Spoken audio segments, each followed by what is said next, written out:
नमस्कार, स्वागत है हमारे नीलम कुमारी यूट्यूब चैनल पर। और कैसे हैं आप लोग, कमेंट में ज़रूर बताइएगा।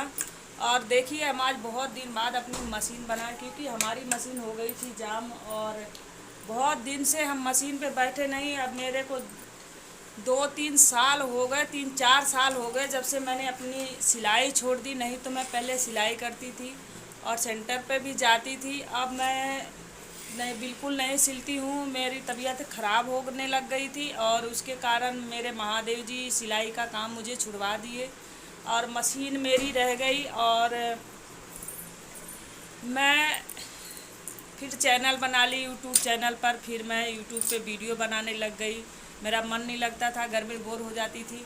और फिर उसके बाद क्या करें, अपनी ज़िंदगी में इंसान कहता है घर में बैठे बैठे बोर होने से अच्छा है कुछ करे। तब हम बाहर जाते थे और सेंटर पे जाते थे। और उसके बाद फिर मैंने अपनी खुद की कंपनी का कपड़ा सिलती थी। जब मैंने सेंटर छोड़ी तो बहुत दिन मेरी सृष्टि बहुत छोटी थी और जब 3 महीने की थी तब तक मैं अपने कंपनी का कपड़े सिलती थी।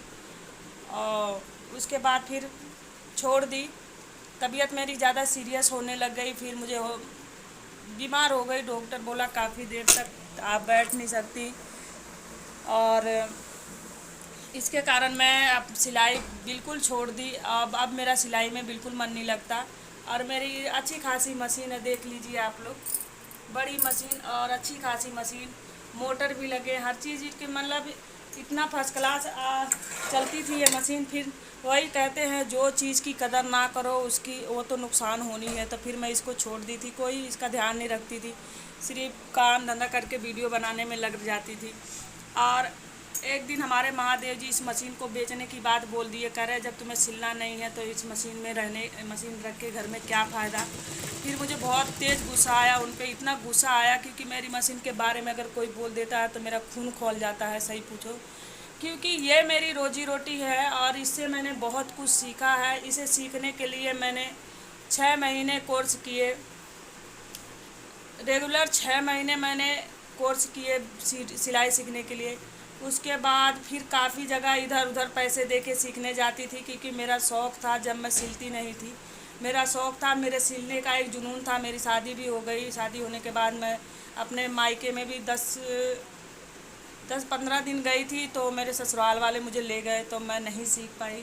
फिर भी मैं अपना हौसला कभी नहीं छोड़ी और बाहर सिलाती थी। फिर मेरे मन में एक खुशी थी कि मैं अपने मन में ठान ली कि मैं जब सिलूँगी तो मैं अपने ही सिलाई सीख के ही सिलूँगी। मेरा एक जुनून हो गया और मैंने सीखा। मेरे महादेव जी ड्यूटी जाते थे, मैं उनसे चोरी चोरी सिलाई सेंटर सिलाई पे जाती थी। जब वो ड्यूटी चले जाते थे, वो 8 बजे जाते थे, 8:30 बजे।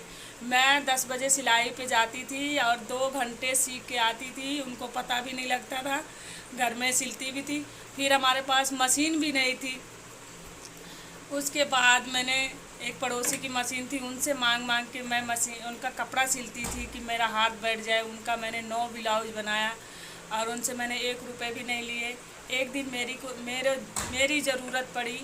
मेरा व्रत था और मेरे को पूरा कपड़ा पहनना था।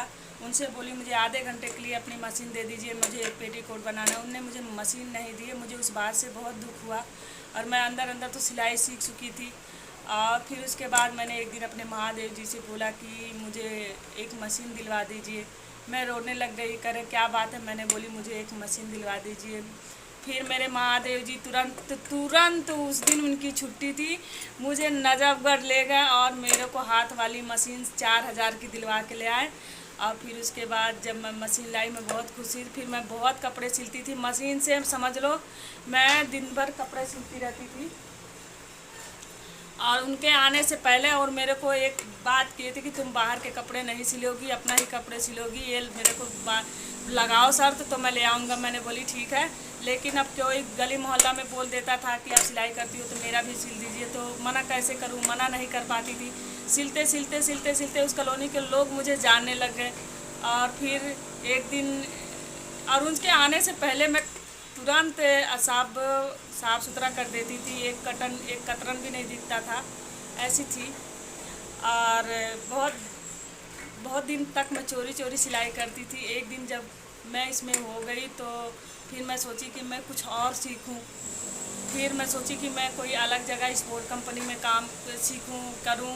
स्पोर्ट कंपनी का एक हौसला हो गया कि मैं स्पोर्ट कंपनी की मशीन चलाऊं। फिर मैंने 6 महीने कोर्स किए और वहाँ मैंने कोर्स किए 6 महीने के, मैंने स्पोर्ट कंपनी की भी मशीन चलाई। मैंने फुल मतलब स्पोर्ट कंपनी की भी मैं ट्रेन हो गई, मतलब वहाँ ट्रेन दे के, और फिर मुझे वहाँ सिखाने का एक मौका मिला। फिर मैं वहाँ एक मौका मिला मुझे, फिर मैं जाने लगी। और उसके बाद आज देखिए, जब सीखने के लिए इतनी परेशानी उठाई, आज जब सीख ली तो भगवान मुझे भी परेशानी दे दी है कि मैं कर नहीं सकती और करती भी नहीं हूँ। अपना ब्लाउज अपना कपड़ा किसी का नहीं सिल पाती हूँ। जिस दिन सिलती हूँ उस दिन जितना एक दिन सिलती हूँ दूसरे दिन बीमार हो जाती हूँ, इसके कारण मशीन पे नहीं बैठती हूँ। और सोचती हूँ कि आज अब मैं फिर से शुरू कर रही हूँ अपनी मशीन। आ रही हूँ, अभी इनको बता रही हूँ, ये बहुत बदमाशी करती है।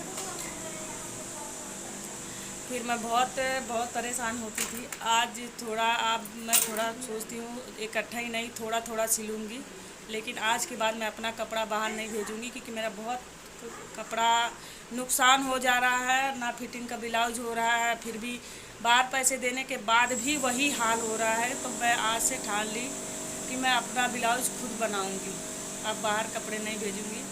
ठीक है, सिलाई भी दो और ब्लाउज भी सही नहीं होते हैं, अपना ला के फिर घर में उधेड़ो पुधेड़ो बनाओ, क्या कहे दूसरे को। तो फिर थोड़ा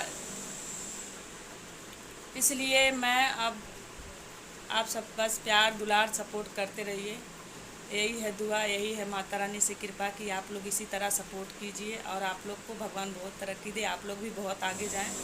ठीक है, बाकी आप लोग स्वस्थ रहिए, मस्त रहिए, हंसते रहिए, मुस्कुराते रहिए। बाय।